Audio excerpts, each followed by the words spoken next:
Why is the steering wheel in Britain on the right? If you've ever been to Britain or other countries where the steering wheel is on the right-hand side of the car, you may have wondered why this is the case. The answer can be traced back to historical reasons that go back centuries. In the past, when people rode horses, they often rode on the left-hand side of the road so that their right hand was free to greet others or to draw their sword if necessary. This meant that when people started driving carriages, they continued to drive on the left-hand side of the road.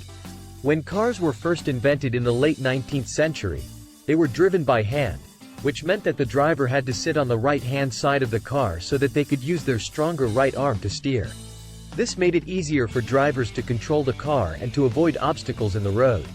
However, in 1903, a new law was introduced in Britain that required all traffic to keep to the left-hand side of the road. This law was introduced to reduce the number of accidents on the roads, as it was believed that this would make it easier for drivers to avoid collisions.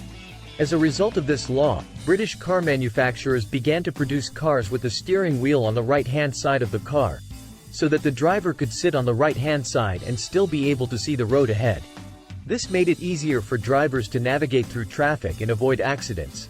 Other countries that drive on the left-hand side of the road, such as Japan, India, Australia, and South Africa, also have the steering wheel on the right-hand side of the car.